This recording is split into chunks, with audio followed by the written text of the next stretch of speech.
आज की वीडियो में बात करेंगे सेक्शन 192 बीएनएसएस जो 172 सीआरपीसी की करस्पॉन्डिंग सेक्शन होती थी। भारतीय नागरिक सुरक्षा संहिता की सीरीज में बहुत सारी वीडियोस हम पढ़ चुके हैं। फ्रेंड्स, जिस तरीके से मैं वीडियोस आपके लिए बनाता हूं, आपके लिए बहुत ज्यादा बेनिफिशियल है।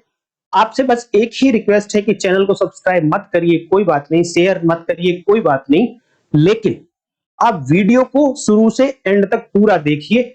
जिस समय आप वीडियो को खत्म करेंगे, आपका कॉन्सेप्ट बिल्कुल ब्लैक एंड व्हाइट की तरह क्लियर होगा और जब भी आप कहीं खड़े होंगे, यू विल बी आउटस्टैंडिंग, सामने वाले को आप कन्विंस कर पाएंगे। तो आज की जो सेक्शन है 192 बीएनएसएस, तो इसकी हेडिंग है diary of proceeding in investigation. Investigation की जो प्रोसीडिंग्स होंगी उनमें डायरी मेंटेन की जाएगी। हिंदी में बात करें तो अन्वेषण की कार्रवाइयों के दौरान डायरी को मेंटेन किया जाएगा। इसके अंदर टोटल सबसेक्शंस 5 हैं जो 1 से लेकर 5 तक जाती हैं। पहले मैं आपको इसका स्ट्रक्चर बताऊंगा और स्ट्रक्चर बहुत छोटा सा है, बहुत आसानी से आप समझ जाएंगे। स्ट्रक्चर को फिर जब मैं एक्सपेंड करूंगा देन आपके सारे कॉन्सेप्ट क्लियर हो जाएंगे और वीडियो के लास्ट में मैं इससे रिलेटेड जो केस लॉज हैं वो भी आपको बताऊंगा। तो देखें, अगर सबसेक्शन 1 एंड 2 की बात करें तो इन दोनों सेक्शंस में क्या बताया गया है।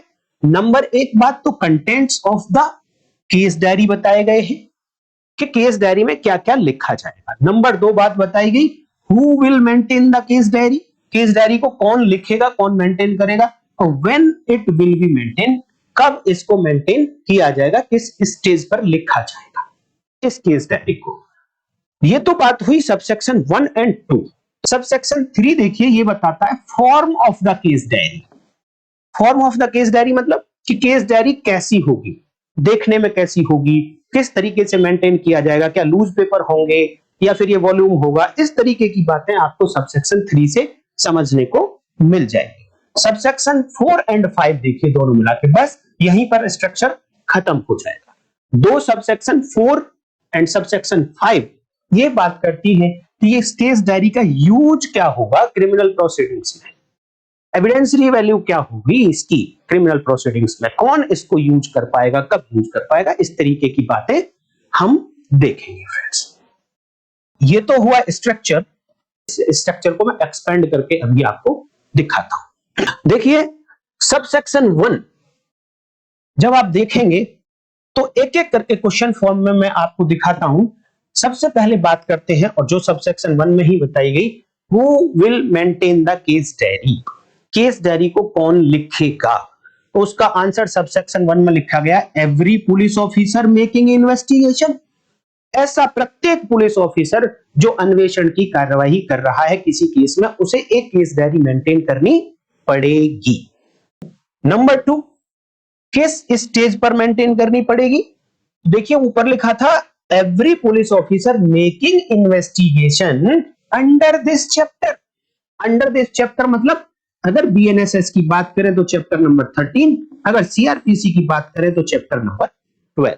तो चैप्टर नंबर 12 इन्वेस्टिगेशन से रिलेटेड है, सीआरपीसी का चैप्टर नंबर 13 इन्वेस्टिगेशन से रिलेटेड है। अगर इस चैप्टर में कोई भी पुलिस ऑफिसर अगर इन्वेस्टिगेशन कर रहा है तो उस हर पुलिस ऑफिसर को एक case diary related to this case maintain करनी पड़ेगी।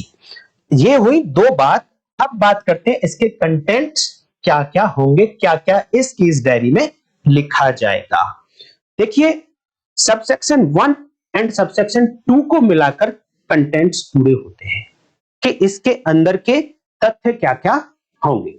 तो टोटल मिलाकर आप नोट कर लीजिए, याद कर लीजिए, 6 कंटेंट हैं, 6 कंटेंट होंगे जो केस डायरी में मेंटेन किए जाएंगे, लिखे जाएंगे, जिनमें से 3 कंटेंट्स तो टाइम से रिलेटेड है और बाकी मैं धीरे धीरे अभी आपको बता देता हूं। लिखा कि the police officer shall day by day enter there in his proceedings in the investigation. ये मेन क्रक्स है इस सबसेक्शन का, और ये कहा गया कि पुलिस ऑफिसर शेल, उसके ऊपर ड्यूटी लगाई गई है कि डे बाय डे, प्रतिदिन वो क्या करेगा, जो इन्वेस्टिगेशन में प्रोसीडिंग्स उसने की है उनको एक केस डायरी में एंटर करेगा। और क्या लिखते हुए एंटर करेगा, यहां से आगे वो 6 बातें आपको देखने को मिलेंगी। बात नंबर 1, क्या लिखेगा? Time at which information received him. वो टाइम लिखेगा जब उसको सूचना प्राप्त हुई। क्यों ऐसा बोला गया? देखिए, इन्वेस्टिगेशन की स्टेज पे बनाएगा ये केस डायरी। इन्वेस्टिगेशन पिछली वीडियो में मैंने बताया कब शुरू होता है, तो 5 तरीके मैंने आपको बताए थे। 5 तरीकों से इन्वेस्टिगेशन शुरू हो सकता है। तो यहां पर बात कही at time at which information reach to him, section 154 CrPC या इसकी करस्पॉन्डिंग सेक्शन 173 बीएनएसएस जब आपने पढ़ी तो वहां पर था कि किसी कॉग्निजेबल ऑफेंस की इंफॉर्मेशन जब स्टेशन हाउस ऑफिसर के पास पहुंचेगी तो he is bound to register the FIR and to conduct the investigation. तो वो जो इंफॉर्मेशन कॉग्निजेबल केस की पहुंची स्टेशन हाउस ऑफिसर के पास, नंबर 1 बात ये केस डायरी में लिखी जाएगी कि वो किस टाइम पर उसको मिली। Time of receiving of information इस केस डायरी में लिखा जाएगा, नंबर 1 बात। Number 2, time at which he began the investigation. भाई अब जैसे ही 154 सीआरपीसी या 173 बीएनएसएस में इंफॉर्मेशन मिली, एफआईआर रजिस्टर हुई, तो इन्वेस्टिगेशन स्टार्ट हो गया। तो इंफॉर्मेशन मिलने से और इंफॉर्मेशन स्टार्ट होने तक कुछ टाइम लगेगा। तो दूसरी बात ये बताएगी कि केस डायरी में ये लिखेगा वो ऑफिसर कि इन्वेस्टिगेशन उसने कब शुरू किया, when he began the investigation. अब इन्वेस्टिगेशन उसने करना शुरू कर दिया तो भाई कभी तो खाना खाएगा, तभी तो सोएगा वो, कभी तो इट मींस इन्वेस्टिगेशन को क्लोज करेगा। तो उस केस डायरी में ये भी लिखेगा कि उसने किस टाइम पर इन्वेस्टिगेशन को क्लोज किया, the time at which he closed the investigation. किस टाइम पर उसने इन्वेस्टिगेशन को क्लोज कर दिया। अब देखिए, जो इन्वेस्टिगेशन हो रहा है भैया वो थाने में बैठे बैठे नहीं होता, उसको निकलकर कहीं बाहर जाना पड़ता है। जिस प्लेस पर ऑफेंस हुआ वहां जाना पड़ता है, जिस ऑफेंस पर विटनेस रहता है वहां जाना पड़ता है, किसी एक्सपर्ट के पास जाना पड़ता है। तो इन सब के बारे में बताएगा। बात नंबर 4, द प्लेस और प्लेसेस विजिटेड बाय हिम। उन सभी स्थान के बारे में लिखेगा जो स्थान उसने during the course of investigation visit किए, जहां जहां वो गया, उन सब की आइडेंटिफिकेशन, उनका नाम इस केस डायरी में लिखेगा। ये सारी बातें सबसेक्शन 1 के अंदर से अभी मैं आपको बता रहा हूं, आप कंटेंट चाहे तो पढ़ लीजिएगा। सबसेक्शन 1 की 5th बात, लास्ट बात, a statement of the circumstances ascertained through his investigation। अब उसने जो इन्वेस्टिगेशन किया, कोई प्लेस विजिट किया, किसी पर्सन को एग्जामिन किया, उसका स्टेटमेंट रिकॉर्ड किया, कुछ उसने देखा, कुछ मटेरियल ऑब्जेक्ट उठाए, क्या सर्कमस्टांसेस रहे, उन सब के बारे में एक स्टेटमेंट डिटेल में वो लिखेगा उस केस डायरी में। उसने क्या असर्टेन किया, क्या निश्चित किया, क्या पाया इन्वेस्टिगेशन के दौरान, वो सब उस केस डायरी में मेंटेन करेगा। ये सबसेक्शन 1 की 5th आइटम की 5वीं बात थी। लेकिन टोटल मैंने आपको बताई थी कि 6 बातें हैं, तो छठी जो बात है इट इज इन सबसेक्शन 2। तो क्या है सबसेक्शन 2 में, देख लीजिए। सबसेक्शन 2 कहता है the statement of witnesses recorded during the course of investigation under section 180, जो पहले 161 सीआरपीसी हुआ करती थी, shall be inserted in the case diary। जो सब सेक्शन 2 है वो ये कहती है कि during the course of investigation अगर आईओ ने किसी विटनेस का स्टेटमेंट रिकॉर्ड किया तो ये स्टेटमेंट केस डायरी में इंसर्ट किया जाएगा, केस डायरी में लिखा जाएगा। इस इंसर्ट को मैं जब बताऊंगा जब सबसेक्शन 3 आपको समझा दूंगा, क्योंकि अभी इंसर्ट समझ नहीं आएगा जब तक आप फॉर्म नहीं समझ लोगे। तो कंटेंट क्या होगा, कौन लिखेगा, कब लिखेगा, ये बात आपको सबसेक्शन 1 एंड सबसेक्शन 2 से समझ आ गई होगी। अब बात करते हैं सबसेक्शन 3, जो बताती है कि इसका फॉर्म क्या होगा, form of the case diary कैसे लिखी जाएगी। तो देखिए सबसेक्शन 3 में ही बताया गया, it shall be in a volume, दो वर्ड हैं आप ध्यान दीजिएगा, इट सेल मैंडेटरी है, be in a volume not in loose papers. देखिए not in loose papers law में नहीं लिखा है, ये मैंने लिखा है अपनी तरफ से। वॉल्यूम का मतलब है कि लूज पेपर्स में नहीं हो सकती। वॉल्यूम का मतलब जब आपने किसी स्टेशनरी पे गए होंगे और उसको कहेंगे एक रजिस्टर दे दो, तो एक बाइंडिंग नोटबुक वो दे देता है जिसमें पेपर लूज नहीं होता है, वो एक वॉल्यूम देता है आपको उठा करके, इतना मोटा है, ये आपको ले जाओ जी, ये आपकी केस डायरी हो गई। तो नंबर एक बात तो क्या होना चाहिए, वो case diary in a volume होनी चाहिए, प्लस क्योंकि एंड से जुड़ा गया है, इट शैल बी ड्यूली पेजिनेटेड।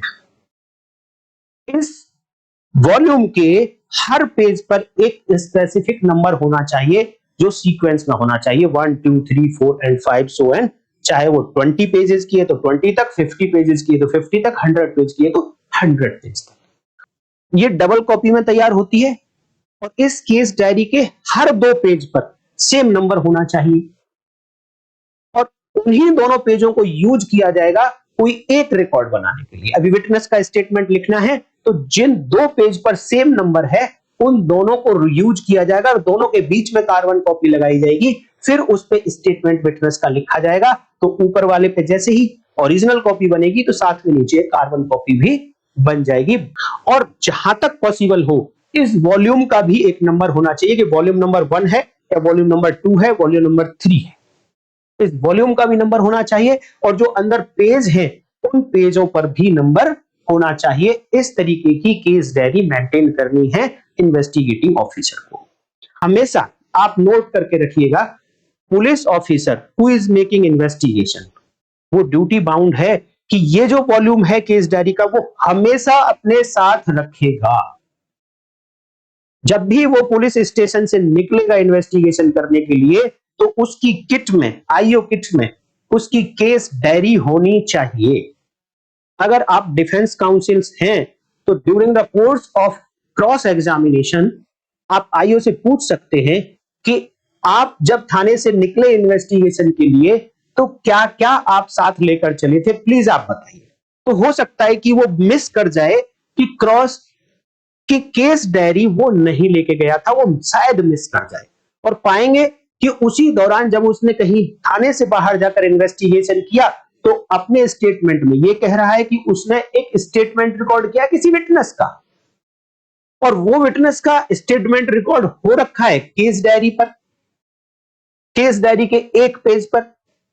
तो अब आप अपने आर्गुमेंट में कह सकते हैं दोनों बातों को दिखाकर कि देखिए आईओ ने नहीं बताया कि वो केस डायरी लेकर गया था साथ में, ये वॉल्यूम लेकर गया था साथ में, बट ये कह रहा है कि मैं विटनेस के घर गया, वहां उसका स्टेटमेंट रिकॉर्ड किया जो ये है जो केस डायरी पर दिखा रहा है।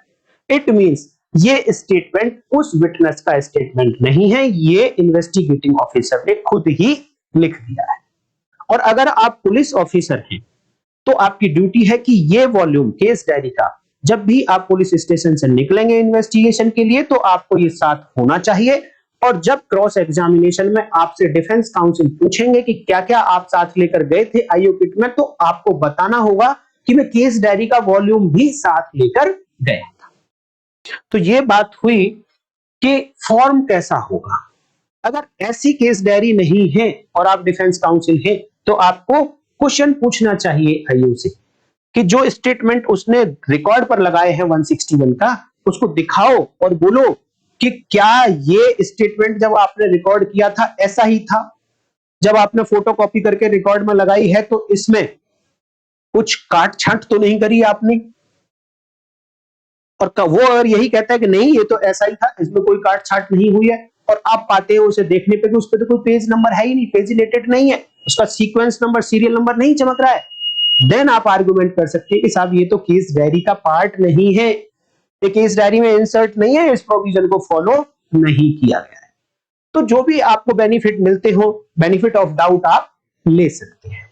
अब बात करते हैं, इंपॉर्टेंट पार्ट है, थोड़ा सा आप कंसंट्रेट करिएगा। सबसेक्शन 4 एंड सबसेक्शन 5, इन दोनों सबसेक्शंस में बताया गया है कि इस केस डायरी का यूज क्या होगा, इस केस डायरी की कितनी वैल्यू है। तो मैंने आपको इसको बाइफरकेट करके समझाने की कोशिश करी है। नंबर एक बात, हु कैन यूज इट, तो यहां पर 3 लोग होंगे जो इसका प्रयोग कर सकते हैं और तीनों ही मेन पिलर हैं किसी भी क्रिमिनल प्रोसीडिंग के। नंबर एक, पुलिस ऑफिसर, ये इस केस डायरी का यूज कर सकता है। अभी मैं केवल नाम बता रहा हूं कौन यूज कर सकते हैं, कब यूज करेंगे, कितना यूज करेंगे आगे बताऊंगा।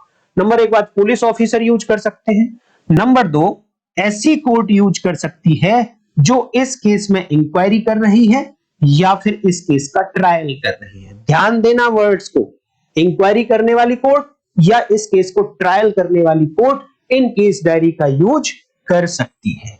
नंबर 3 पॉइंट, और तीसरा पर्सन कौन है जो इस केस डायरी को यूज कर सकता है, ही इज एक्यूज पर्सन या फिर उसका एजेंट। ये 3 लोग हुए जो इस केस डायरी का यूज कर सकते हैं। अब बात आती है कि क्या क्या पर्पज होंगे जब ये तीनों लोग इस केस डायरी का यूज करेंगे। तो देखिए, सबसे पहले हम लेते हैं कि पुलिस ऑफिसर जिसने यूज किया उसका क्या पर्पज होगा इस केस डायरी को यूज करने के लिए। बहुत इंपॉर्टेंट पॉइंट शुरू हो रहा है, थोड़ा सा प्लीज कंसंट्रेट करिए। टू रिफ्रेश हिज मेमोरी, वो पुलिस ऑफिसर जिसने इस केस डायरी को लिखा है वो अपनी स्मृति को ताजा करना चाहता है, अपनी याददाश्त वापस लाना चाहता है, कुछ भूल गया है, तो वो याददाश्त ताजा करने के लिए, मेमोरी को रिफ्रेश करने के लिए इस केस डायरी को यूज कर सकता है, पढ़ सकता। बात नंबर 1, ये बात कहां लिखी गई, ये बात आपको देखने को मिलेगी सबसेक्शन 5 में लिखी हुई है यही बात, और साथ में सबसेक्शन 5 ऑफ 192 बीएनएसएस लिखी हुई है, और यही बात सेक्शन 162 बीएसए भारतीय साक्ष्य अधिनियम जो 159 इंडियन एविडेंस एक्ट की करस्पॉन्डिंग सेक्शन है 162 बीएनएसएस, यहां पर भी लिखा गया है। और ये बताती है 159 या 162 BSA refresh of memory, memory को रिफ्रेश कौन कर सकता है, कब कर सकता है, डिटेल में मैं जब एविडेंस एक्ट पढ़ाऊंगा तो आपको बताऊंगा। बट आप याद रख लीजिए कि पुलिस ऑफिसर क्या यूज कर सकता है इस केस डायरी का, टू रिफ्रेश हिज मेमोरी, स्मृति ताजा करने के लिए। और ये बात आपको मिलेगी सबसेक्शन 5 ऑफ 192 जो अब अभी हम पढ़ रहे हैं, साथ में मिलेगा आपको 162 बीएसए जो बाद में पढ़ेंगे, जो पहले 159 इंडियन एविडेंस एक्ट की करस्पॉन्डिंग सेक्शन है। यह बात हुई कि पुलिस ऑफिसर क्या यूज कर सकता है इसका। अब बात करते हैं उन 3 में से दूसरा पार्ट था, कोर्ट भी यूज कर सकती है। तो कोर्ट क्या यूज कर सकती है केस डायरीज का, देखिए, कोर्ट में use the diaries to aid itself, अपनी सहायता के लिए, उसे कोई ओपिनियन बनानी है कोर्ट को, किसी पॉइंट को चेक करना है कि ये ठीक से हुआ है नहीं हुआ, इन्वेस्टिगेशन ठीक से हुआ है नहीं हुआ, सही डायरेक्शन में इन्वेस्टिगेशन जा रहा है नहीं जा रहा है, अपनी एड के लिए कोर्ट यूज कर सकती है, कोर्ट उनको देख सकती है। वर्ड यूज हुआ है सेंड फॉर, कंफ्यूज मत होना, सेंड फॉर एक फ्रेज है, देखने से ऐसा लगता है कि भेजा है केस डायरीज को, बट जब सेंड फॉर एक फ्रेज यूज होती है तो उसका मतलब होता है मंगाना, बुलाना, ब्रॉट। तो केस डायरीज को कोर्ट कैन ब्रिंग और उनको वो रेफर कर सकती है, देख सकती है। बट यहां पे एक राइडर लगाया गया है कि but not for the purpose of evidence. Question आपसे पूछा जाए क्या, सबसेक्शन 4 में बताया गया है कि कोर्ट में call for the case diaries and उनको रेफर कर सकती है, पढ़ सकती है, क्या उनको एविडेंस में भी यूज कर सकती है? तो आपका जवाब आना चाहिए नहीं, क्योंकि वहां पर स्पेसिफिकली राइडर लिखा गया but not for evidences, evidences के लिए ये यूज नहीं होगा। नंबर दूसरी बात, 2 बातों के लिए कोर्ट यूज कर सकती है। नंबर एक तो इसको बुलाया और अपनी एड के लिए, अपनी हेल्प के लिए इसे यूज कर लिया। नंबर 2, अगर कोर्ट को ये लगता है कभी भी कि जो स्टेटमेंट पुलिस ऑफिसर बता रहा है कोर्ट के सामने, उसको कंट्राडिक्ट करने के लिए भी इन केस डायरीज का यूज कर सकता है। कोर्ट पुलिस ऑफिसर को कंट्राडिक्ट करने के लिए भी यूज कर सकता है। यह बात हुई कि कोर्ट किस पर्पज के लिए यूज करेगा। अब बात करते हैं, तीसरा पॉइंट था एक्यूज भी यूज कर सकता है, उसका एजेंट भी यूज कर सकता है, तो वो किस बात के लिए यूज कर सकता है। देखिए, द एक्यूज और his agent may use it for the purpose of, kindly concentrate, for the purpose of contradicting such police officer or witness in the manner provided in section 148 BSA, जो 145 of Indian evidence act हुआ करती थी। तो तीसरा part ये भी, ये बात बताई गई है सबसेक्शन 5 में। 4 में तो केवल कोर्ट से रिलेटेड बात हुई। अब पुलिस ऑफिसर और जो एक्यूज से रिलेटेड बातें हैं वो सबसेक्शन 5 में है। तो क्योंकि दोनों इकट्ठी पढ़ा रहा हूं मैं, तो आप कैसे बाइफरकेट करेंगे कि जब कोर्ट किस पर्पज के लिए यूज करेगा तो आपको देखनी है सबसेक्शन 4, और एक्यूज एंड पुलिस ऑफिसर किस पर्पज के लिए यूज करेंगे तो आपको देखनी सबसेक्शन 5, जो लास्ट सबसेक्शन है इस 192 BNSS की। तो थोड़ा सा कंसंट्रेट करिए क्योंकि यहां पर एक टेक्निकल बात आने वाली है। इस सबसेक्शन में नहीं लिखा है कि अगर विटनेस ने, ध्यान देना क्या सेंटेंस बोल रहा हूं, अगर विटनेस ने या पुलिस ऑफिसर ने अपनी मेमोरी रिफ्रेश करने के लिए इस केस डायरी को यूज किया है तो एक्यूज उतने ही पार्ट को कंट्राडिक्ट कराने के लिए यूज कर सकता है। खुद भी देख सकता है पहले, और अगर उसे लगता है कि इसको कंट्राडिक्ट कराने में मैं यूज कर सकता हूं, इसका विरोधाभास कराने के लिए यूज कर सकता हूं, तो उसके लिए भी ये यूज कर सकता है। लेकिन विरोधाभास या कंट्राडिक्शन कैसे होगा, वो मैनर जो इंडियन एविडेंस एक्ट की बात करें तो 145 सेक्शन थी, और अब भारतीय साक्ष्य अधिनियम की बात करें तो वही सेक्शन 148 हो गई। उस सेक्शन में जो मैनर दिया गया और वहां बताया गया कि अगर आप कंट्राडिक्ट करना चाहते हैं विटनेस को तो उसकी अटेंशन उस लाइन पर आप ड्रॉ करेंगे, उतने कंटेंट पर ड्रॉ करेंगे, उसे दिखाएंगे कि देखिए आपने पहले ये बोला हुआ है, और जब वो पढ़ लेगा उस लाइन को देन उसका आंसर लेंगे। ये मैनर तरीका बताया गया कंट्राडिक्शन का 148 BS।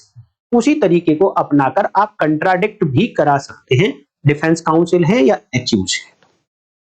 पर ध्यान दीजिए कि ये वर्ड्स यहां 192 BNSS में नहीं लिखे, वहां 192 BNS में यह लिखा गया कि अगर मेमोरी को रिफ्रेश किया गया है या फिर कोर्ट ने पुलिस ऑफिसर को कंट्राडिक्ट करने के लिए यूज किया है, देन सेक्शन 164 ऑफ BSA, जो इंडियन एविडेंस एक्ट की सेक्शन 161 होती थी, और सेक्शन 148 BSA जो इंडियन एविडेंस एक्ट की सेक्शन 145 होती थी, ये दोनों एप्लीकेबल हो जाएंगी इस कंडीशन में जब पुलिस ऑफिसर ने मेमोरी रिफ्रेश की या कोर्ट ने पुलिस ऑफिसर को कंट्राडिक्ट करने के लिए इस केस डायरी का यूज किया, तब ये दोनों सेक्शन एप्लीकेबल हो जाएंगी। ऐसा लिखा है 192 BNSS में। तो जब आप इन दोनों सेक्शंस को पढ़ेंगे और इनके साथ में आप 159 इंडियन एविडेंस एक्ट भी पढ़िएगा, जो अब 162 BS से हो गई है, वो भी पढ़नी पड़ेगी, जहां पे मेमोरी को रिफ्रेश करने की बात हुई। जब इन सेक्शंस को आप पढ़ोगे तो क्रक्स यही निकल कर आएगा जो मैंने अभी आपको बताया। मैंने पूरा एनालिसिस करने के बाद ये क्रक्स निकाला है कि अगर पुलिस ऑफिसर ने मेमोरी रिफ्रेश करने के लिए केस डायरी का यूज किया या फिर कोर्ट ने पुलिस ऑफिसर को कंट्राडिक्ट करने के लिए केस डायरी का यूज किया, तो अब एक्यूज का राइट बन जाएगा उतने ही पार्ट को देखने का, और अगर चाहता है क्रॉस एग्जामिन करना उस पॉइंट पे या कंट्राडिक्ट करना तो क्रॉस एग्जामिनेशन भी कर सकता है, और कंट्राडिक्ट करना चाहता है तो कंट्राडिक्ट भी कर सकता है, बट मैनर वही फॉलो करना पड़ेगा जो 148 बीएसए में लिखा। ये क्रक्स निकल के आता है, इन सेक्शंस को हम पढ़ेंगे। अदरवाइज देखिए, कोर्ट का राइट था, कोर्ट कभी भी ड्यूरिंग द इंक्वायरी और ट्रायल केस डायरीज को मंगा सकती है, उनको रेफर कर सकती है, बट एक्यूज का ये राइट नहीं है कि वो ये कहे कि जी केस डायरी मंगाइए, मैं इनको देखना चाहता हूं। No, he has no such right at all. उसकी यूज करने का राइट तब भी क्रिएट होता है जब या तो पुलिस ऑफिसर ने यूज कर लिया उसको ड्यूरिंग द इंक्वायरी और ट्रायल, और या फिर कोर्ट ने यूज कर लिया है for the purpose of contradiction only. और एक और बात ध्यान रखिए, कोर्ट ने केवल और केवल रेफर किया है, केस डायरीज को देखा है, पढ़ा है, पुलिस ऑफिसर को कंट्राडिक्ट नहीं किया है। In this situation to accuse or defence counsel का राइट नहीं बनता है केस डायरीज को पढ़ने का, देखने का, या उस पर विटनेस को कंट्राडिक्ट करने का। क्लियर हो जाइए बिल्कुल इस पॉइंट पर आप। अब ये तो बात हुई किस पर्पज के लिए यूज हुई है। अब बात करते हैं कि किस स्टेज पर ये यूज हो सकता है। इंपॉर्टेंट पॉइंट फिर से बता रहा हूं मैं आपको, ध्यान देना जरा, concentrate, kindly pay attention to me. बहुत ही इंटरेस्टिंग, बहुत ही इंपॉर्टेंट बात बताने जा रहा हूं, और ये लास्ट बात है इस वीडियो की। ये हमने देख लिया कौन कौन यूज कर सकते हैं, किस पर्पज के लिए यूज कर सकते हैं, but important thing is at what stage, किस किस स्टेज पर यूज कर सकते हैं। तीनों के लिए आपको पढ़ना पड़ेगा कि पुलिस ऑफिसर जब यूज किया तो क्या क्या स्टेज थी, तो उसकी स्टेज थी वाइल अंडर एग्जामिनेशन, जब उसका एग्जामिनेशन हो रहा था। एग्जामिनेशन ड्यूरिंग द इंक्वायरी और during trial. Generally police officer का एग्जामिनेशन इंक्वायरी में नहीं होता, उसका एग्जामिनेशन ट्रायल में ही होता है। तो जब उसका एग्जामिनेशन हो रहा था और उसने इस केस डायरी का यूज वो कर सकता है। एग्जामिनेशन का मतलब फ्रेंड्स तीनों टाइप की examination, chief examination, cross examination and re examination, जो इंडियन एविडेंस एक्ट या भारतीय साक्ष्य अधिनियम में आपको देखने को मिलेंगे फ्रेंड्स। अब बात करते हैं कि कोर्ट किस स्टेज पर यूज कर सकती है। तो कोर्ट ने स्पेशल लिखा हुआ है कोर्ट के लिए, सबसेक्शन 5 आप देख लीजिए, सबसेक्शन 4 देख लीजिए, एट कोर्ट के बारे में देख लीजिए। कोर्ट दो स्टेज पर इसका यूज कर सकती है। Number 1 at the stage of inquiry, number 2 at the stage of trial. Inquiry और ट्रायल किस केस के, जिस केस में ये डायरीज लिखी गई थी उस केस के ट्रायल और उस केस की इंक्वायरी में इन केस डायरीज को यूज किया जा सकता है। यहां पर स्पेसिफिक वर्ड लिखे गए, इंक्वायरी या फिर ट्रायल। बट देखिए एक स्टेज होती है इन्वेस्टिगेशन की, तो क्या इन्वेस्टिगेशन के टाइम पे कोर्ट को पावर नहीं है यूज करने के लिए क्या? देखिए आपने जब सेक्शन पढ़ी थी 167 सीआरपीसी या 187 बीएनएसएस, और ये जो सेक्शन है ये during the course of investigation है, और during the course of investigation जब एक्यूज को अरेस्ट किया था तो कहा था इस सेक्शन ने कि केस डायरी जो होंगी इस केस की उनको ट्रांसमिट करेगा इन्वेस्टिगेटिंग ऑफिसर मैजिस्ट्रेट के पास। It means during the course of investigation magistrate साहब के पास पावर है केस डायरीज को देखने की, बट वो पावर कहां मिलती है? 167 सीआरपीसी या 187 बीएनएसएस। वो देख सकते हैं, चेक कर सकते हैं कि इन्वेस्टिगेशन प्रॉपर तरीके से हो रहा है या नहीं हो रहा है, कहीं कोई किसी पार्टी को प्रेजुडिस तो नहीं हो रहा है, कंप्लेनेंट को या फिर एक्यूज को।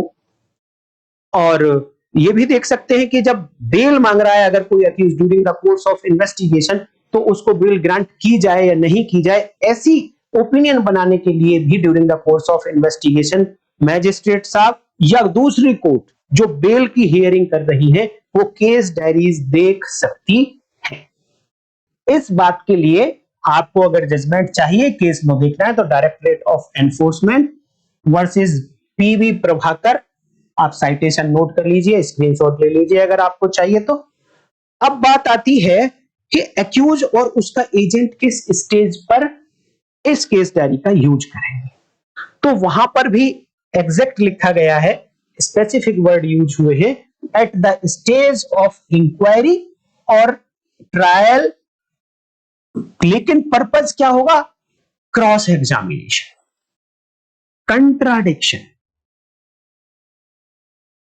बट वो भी कहां? इंक्वायरी या ट्रायल के stage.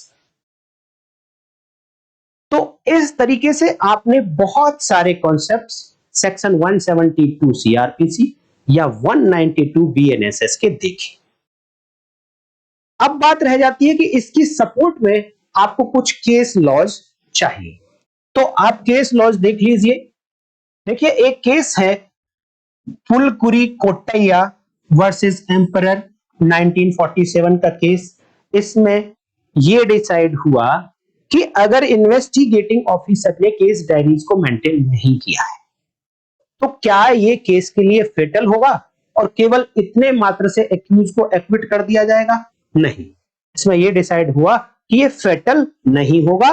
Court explanation मांगेगी investigating officer से, और अगर एक्सप्लेनेशन से सेटिस्फाइड है कोर्ट तो शायद फिर बेनिफिट ऑफ डाउट भी ना दे, और जस्टिफाइड नहीं है तो बेनिफिट ऑफ डाउट एक्यूज को मिल सकता है। आप स्क्रीनशॉट ले लीजिए। ये दो इंपॉर्टेंट केस और हैं रिलेटेड टू केस डायरी, आप इनका स्क्रीनशॉट ले लें। Mukundlal versus union of India, और दूसरा केस है Malkiyat Singh versus state of Punjab. इन केसेस को आप पढ़ लीजिए, ये रिलेटेड टू केस डायरीज हैं। और इस तरीके से ये सेक्शन 193 कंप्लीट हो जाती है। उम्मीद करता हूं कि आपके सारे कॉन्सेप्ट क्लियर हो गए होंगे। और आप देखिए, जब कॉन्सेप्ट क्लियर हो जाता है तो फिर आपके पास क्वेश्चन भी नहीं बचता है। और क्वेश्चन नहीं बचने का मतलब ये नहीं है कि आप अपना माइंड अप्लाई नहीं करेंगे, क्वेश्चन खड़े नहीं करेंगे। आप क्वेश्चन बनाइए। जब आप लीगल फील्ड में हैं तो क्वेश्चन सिचुएशंस कितनी भी हो सकती है, अनलिमिटेड, तो आप उन्हें तैयार करिए, बनाइए और मेरे से पूछते रहिए। मैं कोशिश करूंगा कि आपके सारे क्वेश्चंस के जवाब दूंगा। और अगर कोई डाउट नहीं भी है तो आप प्लीज यही मैसेज कर दीजिए, कमेंट कर दीजिए वीडियो पर कि मेरे सारे डाउट क्लियर हो गए हैं, वीडियो अच्छी लगी है तो साथ के साथ लाइक भी कर देना। चैनल को सब्सक्राइब करना नहीं करना वो आपके पार्ट पर है, वीडियो को शेयर करना नहीं करना वो आपके पार्ट पर है। आज की वीडियो में इतना ही। अगली वीडियो इंपॉर्टेंट वीडियो है 193 सीआरपीसी। बने रहिएगा हमारे साथ, आपको इसी तरीके से ऐसा तैयार कर देंगे फ्रेंड्स कि आप आउटस्टैंडिंग होंगे दूसरों में। और मैं बता दूं कि हमने बीएनएस की भी सीरीज शुरू कर दी है, तो वो भी आप वीडियोस देखते रहिए। कुछ दिन में बीएसए भी शुरू करेंगे। तो आज की वीडियो में इतना ही, नेक्स्ट वीडियो में फिर मिलेंगे। तब तक के लिए नमस्कार, जय हिंद।